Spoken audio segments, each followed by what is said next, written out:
Hey TRT group, this is Justin again. Today I want to talk about metformin and any application it may have to being part of a TRT program. And the reason I'm bringing this topic up today is because I've been getting more and more patients inquiring about metformin and if it has any application to one's TRT protocol. So listen up, thanks for joining. So I want to start off by giving y'all some background information on metformin itself. And classically, historically, metformin has been classified as a diabetic medication. Now, it belongs to a class of medications known as the biguanides. And actually, it was derived from a plant called the French lilac. And if I'm not mistaken, it was discovered in the 1920s. However, it did not receive FDA widespread approval in the US until, I believe, 1995, give or take. Now, there were two others in the same biguanide class prior to metformin, buformin and fenformin.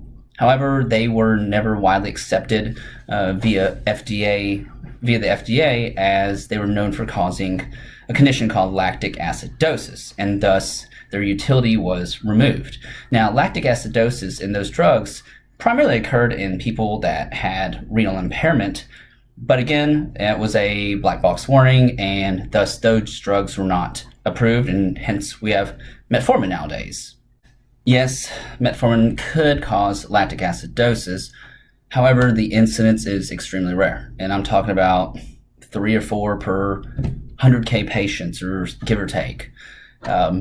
But the main thing is it primarily occurs in people that have renal impairment. Also, dosages that occurred in, or toxicity type doses, we're looking at exceeding 4 to 5 grams a day on top of being renally impaired. And the typical dosage for most patients would be 2 grams a day maximally for diabetics. Now, also, it's considered a contraindication if your GFR is under 30, or if you're a male and your creatinine is greater than 1.5, or a female and your creatinine is greater than 1.4.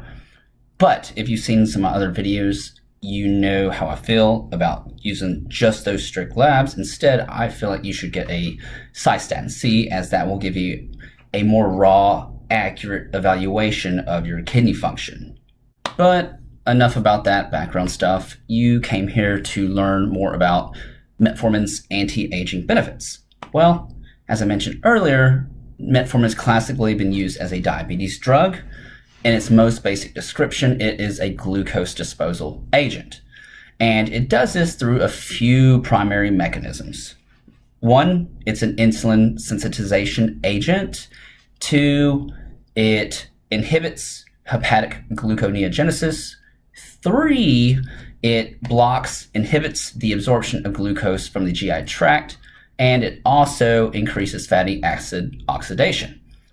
But it primarily gets its anti-aging benefits by upregulating AMPK, and AMPK is expressed, its expression's increased due to metformin. It increases it.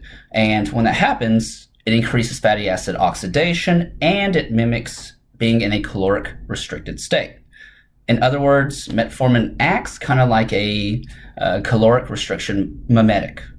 And metformin has other benefits as well. There's studies that show that it has anti-cancer properties. It can improve your lipids. Obviously, it can improve your glucose profile. It can help with cardiovascular health. It can improve your endothelial function. Oh yeah, on average, over a year's time, most patients lose a couple kilograms of weight, which I know isn't very much, but hey, it's a small added bonus. In terms of adverse effects, the most common and principal adverse effect is gastrointestinal distress, namely nausea and diarrhea, and that's very common. Actually, I almost anticipate that most patients may have either or to some degree. Now, here's the good thing. It's very transient, it's self-limiting, and if you can power through that first few weeks, then it typically self-resolves and you'll be fine. So, If that is an issue and it's persistent and something that you can't handle, then one thing you can do is either back down your dose, make sure you take it with food, or switch the formulation to an extended release formulation, and that should do the trick. But again, it typically self-resolves. You just got to power through it. And another adverse effect that is hardly ever talked about is the possibility that metformin can actually lower your testosterone, and hence explaining why it's often used to treat patients with PCOS, because PCOS is often characterized by hyperandrogenism and hyperinsulinemia. Now, does that mean that metformin could have that adverse effect on patients on TRT? Honestly, no, I don't see it happen to them. Here's another thing you need to think about.